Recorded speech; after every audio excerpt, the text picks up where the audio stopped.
capítulo de número 9.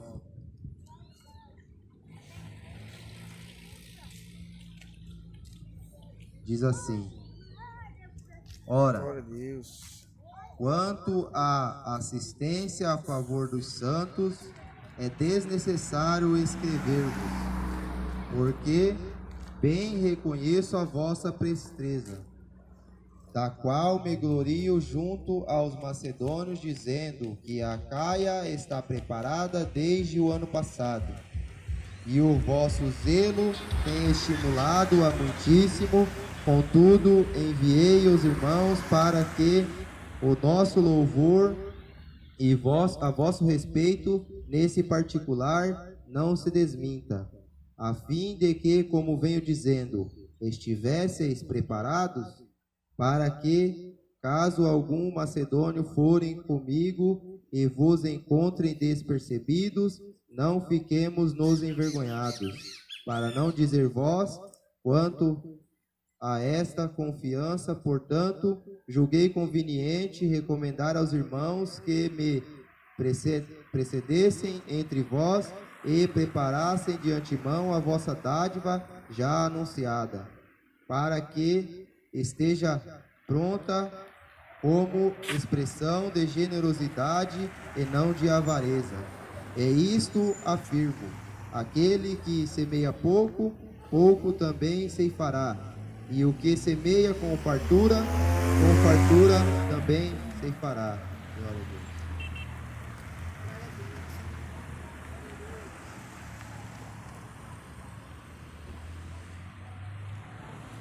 Glórias a Deus, aleluia. Assim como a palavra que estava escrita através do apóstolo Paulo, que a Acaia já estava preparada desde o ano passado, mas muitos ainda se encontravam despreparados. Assim também, nos dias de hoje, se encontra da mesma maneira. Jesus, a todo momento, está pronto para vir à terra buscar a sua noiva, porque Jesus, a todo momento, está preparado. Agora cabe a cada um se preparar, porque ele virá para buscar uma noiva santa, lavada e remida pelo sangue do Cordeiro, uma noiva sem mácula e sem mancha. Jesus virá para buscar aquela que se encontra com azeite reservado, aquela que se encontra mesmo que seja cochilando, mas que tem o azeite ainda reservado para aquele grande dia das bodas do Cordeiro, para o dia do casamento, a qual o noivo virá para buscar a sua noiva, porque o próprio Jesus disse que havia uma parábola de 10 virgens, e 5 eram loucas, mas também haviam 5 prudentes. E as 5 loucas se encontravam sem ter o azeite, mas as 5 prudentes, mesmo que estavam a cochilar, mas tinham azeite reservado. E chegando à meia-noite, ouviu-se um grito: aí vem o noivo. E aquelas que estavam despreparadas pediram-lhe as que estavam preparadas que lhe desse um pouco do seu azeite. Mas a fé, ela não tem como ser dividida. Ou cada um tem a sua fé, ou não tem. Então, naquele tempo, disseram-lhe as nércias que fosse aos que vendem comprar seu azeite, então foram. Mas, quando voltaram, a porta já havia sido fechada. Assim será também. Jesus disse que o dia do Senhor virá como um ladrão de noite. Ninguém sabe o dia e nem a hora.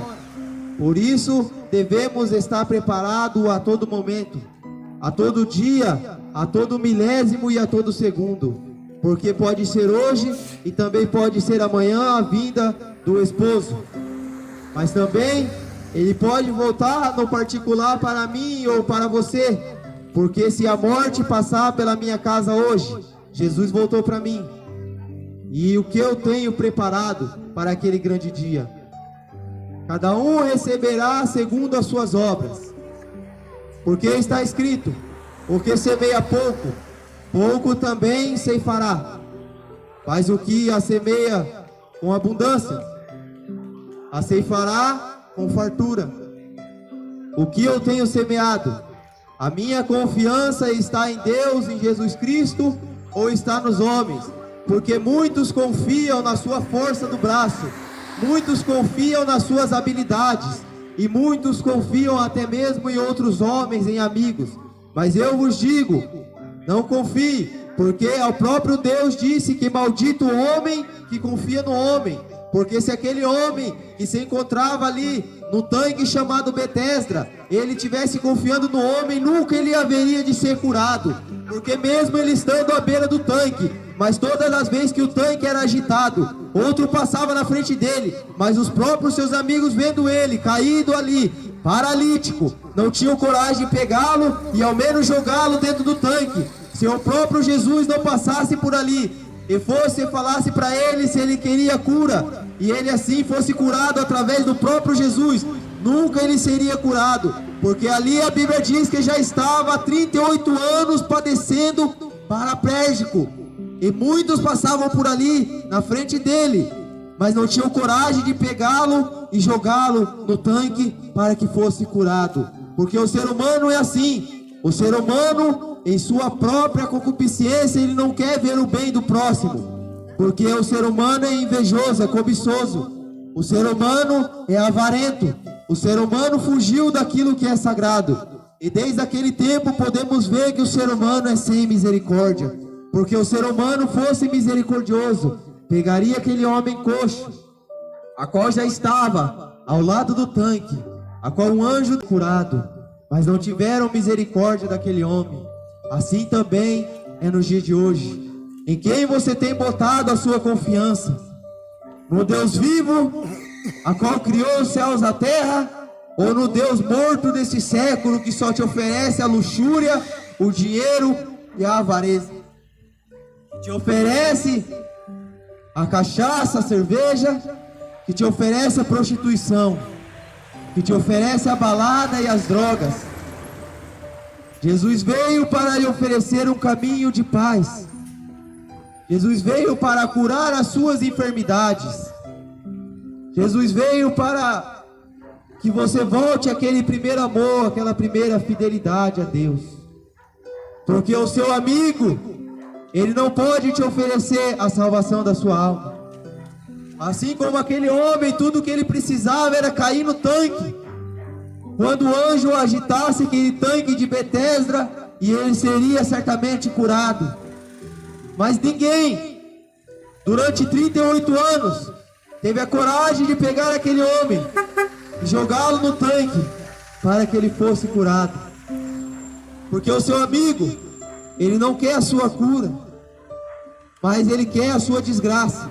Porque o amigo ímpio, jamais ele vai querer o seu bem. Por isso está escrito: maldito o homem que confia no homem. Bote a sua confiança em Jesus, que é o único que pode se confiar. Bote a sua confiança em Deus, não em seus amigos. Bem-aventurado o varão que não anda segundo o conselho do ímpio, antes tem o prazer na lei do Senhor, e medita nela de dia e de noite. Então aqui vemos que o apóstolo Paulo estava falando que a Caia já estava preparada desde o ano passado. E passado-se um ano, porque a palavra diz que desde o ano passado já estava preparada. Ainda a palavra veio de repreensão ao povo, afirmando que o povo ainda não estava preparado, mas a Caia já estava preparada. Assim Jesus há muito tempo já está preparado para vir buscar a sua noiva. E o que tens preparado para o dia do retorno do Senhor? Porque o próprio Jesus disse para anunciar a Ele até que Ele venha. Há 2000 anos vem sendo pregado que Jesus está voltando, mas muitos não dão crédito à palavra do Senhor. Muitos não têm dado crédito. Outros dizem Jesus está voltando, mas eles nunca vêm, assim dizem os homens.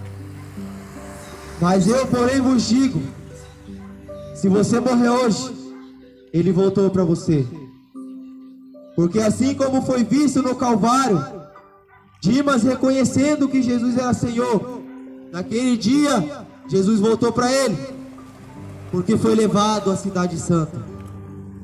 Assim também para aqueles que se encontram em Cristo, Jesus tem voltado para muitos durante esses 2000 anos. Mas um dia ele virá para arrebatar a igreja. E o que tens preparado para esse dia? Porque Jesus lhe propôs também uma parábola do semeador. O semeador saiu a semear boa semente. Mas pelo caminho caíram algumas sementes. Umas caíram em meio a espinhos. Outras sementes caíram em meio a pedregais. Mas outras sementes caíram em boa terra. As sementes que caíram em meio aos espinhos, elas até tentaram crescer, mas logo os espinhos vieram e a sufocaram. E não tiveram força. E então morreram. As sementes que caíram em meio a pedregais cresceram e fortificaram. Mas logo vem o sol, e aquelas sementes não tinham raiz própria, e veio a padecer. Mas as sementes que caíram em terra fértil cresceram e fortificaram, e deram frutos, um a 100, outro a 60 e outro a 30. Assim, os seus discípulos começaram a olhar entre si e dizer: o que significado tem essa parábola? E chegando até Jesus e perguntando, Jesus disse-lhes: a semente que caiu em meio aos espinhos, a semente é o Evangelho. O homem sai a plantar a boa semente, é o pregador do Evangelho. Esse é o pregador, ele planta a boa semente. A terra é o coração de cada alma. A semente que caiu em meio aos espinhos é aquele coração a qual a palavra do Senhor foi semeada. Mas logo os prazeres deste mundo vêm e sufoca aquilo que foi plantado, e arrebata tudo aquilo, e sufoca, e aquela semente, ela vem a padecer. E a semente que caiu em meio a pedregais é aquele homem, aquele coração a qual a semente foi plantada, cresceu e fortificou-se, e foi, mas ele não tinha raiz própria para permanecer de pé. Então logo veio as angústias, logo o mundo começou a afligir, e ele não tinha raiz própria, então não suportou a queda e caiu. Mas quando a semente ela cai em terra fértil, ela cresce, fortifica e começa a produzir bons frutos. Frutos dignos de arrependimento, frutos dignos da verdade. E começa a produzir um a 100, outro a 60 e outro a 30. Esse é o coração ao qual a semente foi semeada. Recebeu a palavra e foi levar a palavra adiante para ganhar almas. Assim temos que ser todos nós. Receber a semente da palavra e não guardarmos ela para nós mesmos.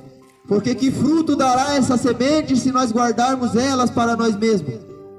Temos que pegar essa semente e, se ela frutificar em nosso coração, regar e plantar outras sementes em outros corações, para que assim o Evangelho do Reino seja conhecido.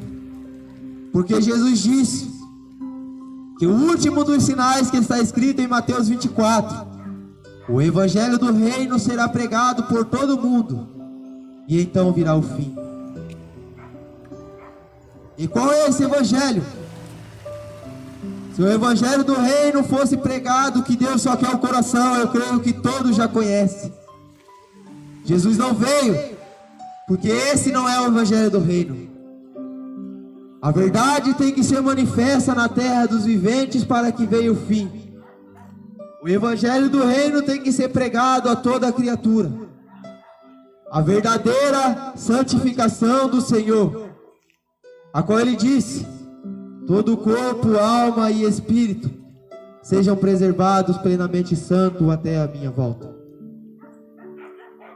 Até mesmo Nossos irmãos em Cristo, necessitamos de voltar ao primeiro amor, porque muitos já largaram aquele verdadeiro amor, o verdadeiro amor da fidelidade do princípio. Quando conheceu Jesus, estava no primeiro amor, mas depois veio enfraquecendo, porque estava como aquela semente que caiu em meio a pedregais. Não tinha em si raiz própria para permanecer de pé. Precisamos retornar ao primeiro amor. Precisamos retornar àquilo que é santo todos os dias, para que a nossa alma não venha ser condenada no dia da nossa morte. Porque a Bíblia diz que depois que morre, segue-se o juízo.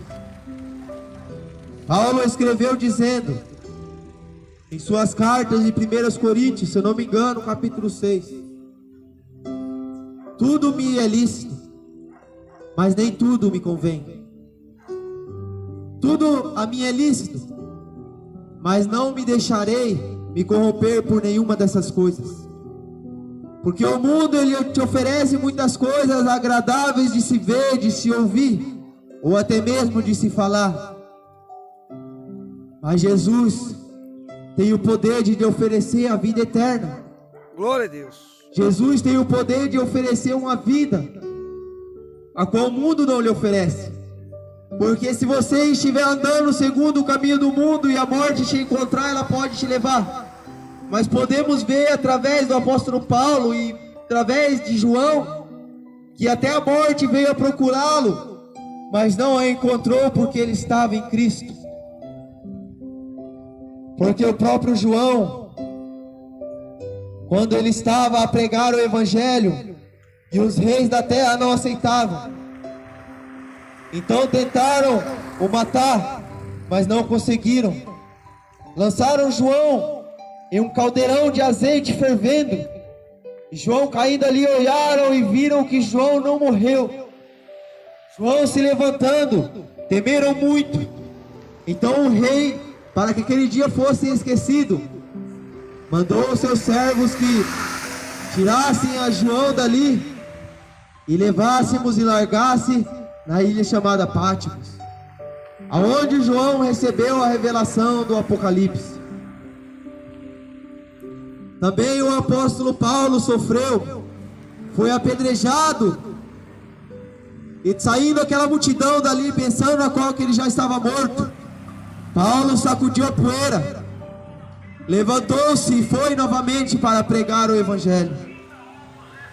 Paulo também foi picado por uma víbora mortífera. Satanás tentou matar Paulo de várias formas, mas Paulo estava em Cristo e não poderia ser morto naquele momento, porque não havia sido chegado o seu tempo. Assim também é necessário que nós venhamos a ser perseguidos e até mesmo mortos pelo nome de Jesus. Mas benditos sois vós quando vos caluniares, quando vos perseguires por causa do meu nome, porque grande é o seu galardão no céu. Grande será o seu galardão. Imagine você chegando na cidade santa e o próprio Jesus lhe apresentando um galardão, uma coroa incorruptível, a qual o mundo não oferece. Porque o mundo oferece uma coroa corruptível. O que há no mundo, a traça e a ferrugem tudo consome. Os ladrões podem minar e roubar aquilo que há no mundo, mas aquilo que Deus tem preparado para você nos altos céus, os ladrões não podem escavar nem roubar. Uma coroa incorruptível de glória, uma coroa incorruptível. Mas muitos têm se desviado do que é santo e do que é sagrado, querendo imitar o mundo para ganhar o mundo. Mas não é assim, porque a Bíblia nos exorta para que nós não sigamos o mundo, porque está escrito assim em 2 Coríntios capítulo 6, versículos 14: não vos ponhais em julgo desigual com os incrédulos. Portanto, que sociedade pode haver entre a justiça e a iniquidade? Ou que comunhão há entre a luz e as trevas? Que harmonia entre Cristo e o maligno? Ou que união do crente com o incrédulo? Que ligação há entre o santuário de Deus e os ídolos? Porque nós somos santuário do Deus vivente. Como ele próprio disse: habitarei e andarei entre eles, serei o seu Deus, e eles serão o meu povo. Por isso, retirai-vos do meio deles, separai-vos, diz o Senhor, não toqueis em coisas impuras, e eu vos receberei, serei o vosso Pai, e vós serei para mim filhos e filhas, diz o Senhor, o Todo-Poderoso. A palavra nos mostra que nós temos que se separar da incredulidade deste mundo, a qual já está sangrando, manchado com o pecado. Todos nós somos pecadores, mas os que estão em Cristo continuam a ser pecadores miseráveis, mas arrependidos. Pecadores arrependidos dos seus maus caminhos, que poderão entrar pela cidade santa, pelas portas, justificado pelo advogado que é Jesus. Mas muitos já estão aceitando, mudando o que é santo, o que é sagrado, profanando até mesmo os templos de Deus, que outrora Deus habitava ali, mudando o que é santo, trocando o que é santo pelo profano. Mas ai desses naquele grande dia, ai desses naquele grande dia que o Senhor virá para julgar a terra, porque são muitos o que conduz um povo num caminho torto e num caminho errôneo. Muitos que não têm mais pregado o arrependimento ao qual Jesus ensinou. Mateus 10, versículo 7. Quando chegares, pregai em meu nome, dizei: arrependei-vos, porque é chegado o reino de Deus. Versículo 8: curai os enfermos, limpai os leprosos, ressuscitai os mortos. De graça recebeste, de graça dai. Então por que muitos cobram para curar em nome de Jesus? Muitos cobram para pregar em nome de Jesus, se o próprio Jesus disse: de graça recebeste, de graça dai. Ai desses naquele grande dia, grande será o ai. Arrependei-vos, enquanto ainda há o fôlego de vida em vossas narinas soprando. Jesus está voltando e o tempo é breve. Os sinais estão aí. Por que temeis o coronavírus? Por que temeis? Porque não sabeis para onde irá a sua alma. Por que temeis a morte? Por que temeis a bala perdida? Por que temeis morrer dormindo? Porque não sabeis para onde irá a sua alma. Tens que reconhecer que só Jesus é o Senhor, e que nenhuma riqueza nessa terra pode ganhar o céu. Porque um certo mancebo de qualidade, um jovem rico, um dia chegou até Jesus e disse: mestre, o que farei para herdar a vida eterna? E Jesus, olhando para ele, disse: conheceis o mandamento: amarás o Senhor teu Deus de todo o seu coração, de todo o seu entendimento e de toda a sua alma. Amarás o teu próximo como a ti mesmo. Não cometerás adultério. Não tocais em coisas impuras. Honrarás o teu pai e a tua mãe, para que se prolongue os seus dias na terra. E ele, olhando para Jesus, e disse: conheço e tenho guardado os mandamentos desde minha meninice. E o que mais me falta? Jesus, olhando para ele, disse: só lhe falta uma coisa. Vende tudo o que tens e distribui aos pobres, e terás um tesouro no céu. E logo aquele homem rico se entristeceu, porque era amante de si mesmo, amava suas próprias riquezas e não amava Deus. Se entristeceu e saiu dali. Então Jesus disse: é mais fácil um camelo passar pelo fundo de uma agulha do que um rico entrar no reino de Deus.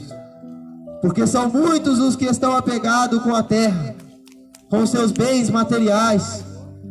São muitos os que estão apegados com a terra e não querem saber de Deus. Mas no dia da sua morte, implorarão por misericórdia e não haverá mais misericórdia. Porque enquanto a vida há esperança, mas depois que a morte vem, segue-se o juízo. Mas um certo homem também que tinha riquezas, um publicano que também tinha riquezas, chegando até Jesus, chamado Zaqueu, ele estava em cima de uma figueira, vendo Jesus a passar, porque havia visto Jesus operar maravilhas. Então ele não se achava digno de estar próximo de Jesus, porque Jesus olhando ele, dizendo: Zaqueu, desce e vinde até mim. E Zaqueu chegando até Jesus, Jesus disse: hoje me convém pousar em tua casa. Zaqueu olhando para Jesus, dizendo: eu não sou digno, reconhecendo que Jesus era Senhor, reconhecendo que a riqueza dele não valia de nada. Zaqueu, um homem cobrador de impostos, acostumado a roubar o povo, agora reconhece que é um pecador miserável. E Jesus olhando para ele, reconhecendo que ele realmente se arrependera dos seus maus caminhos, disse: a salvação hoje, Zaqueu, chega no teu lar. Talvez Zaqueu, conhecendo o próprio Deus e vendo que os tesouros no céu eram incorruptíveis e que um dia ele iria morrer e padecer como todos os homens antes dele morreram, talvez ele chegando em sua casa, olhando todo aquele ouro e pensando em si mesmo, ele disse: que comparação há entre esse ouro e os tesouros no céu? Parece que meu ouro ele não brilha mais como brilhava antes, porque agora Zaqueu ele está enxergando o mundo de outro jeito, de outra maneira. Agora ele viu um verdadeiro homem de Deus, o Messias, um homem poderoso, a qual as suas mãos tocavam um paralítico e ele se levantava, tocava em um cego, como tocou em Bartimeu, e ele via, tocava um surdo e ele ouvia, tocava um mudo e ele falava.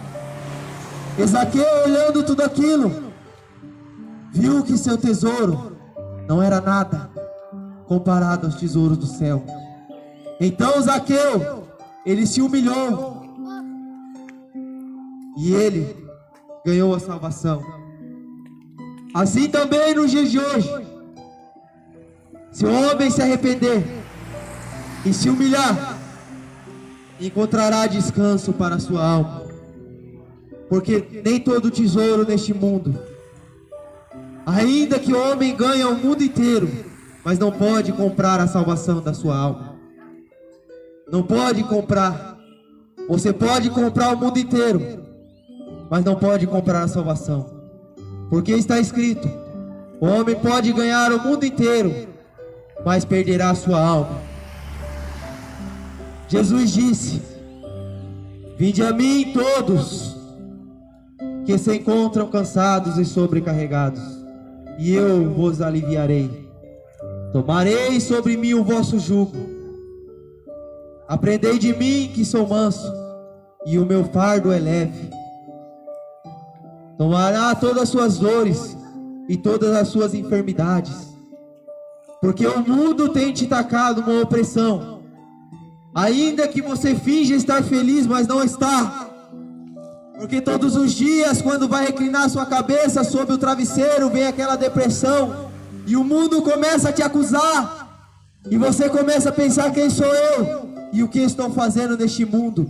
Para que eu nasci? Para que eu vim a este mundo? Você veio a este mundo para adorar o Deus verdadeiro, invisível, mas real. Para isso você foi criado, e se achegar até Ele, e abandonar a incredulidade, a imundícia do santuário dos ídolos, e adorar ao verdadeiro Deus, achará descanso para a sua alma. Arrependei-vos enquanto é tempo, porque o tempo é breve.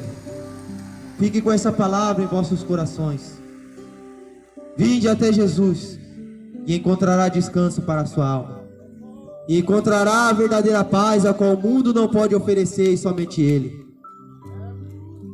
Somente Jesus pode oferecer a paz e a vida eterna.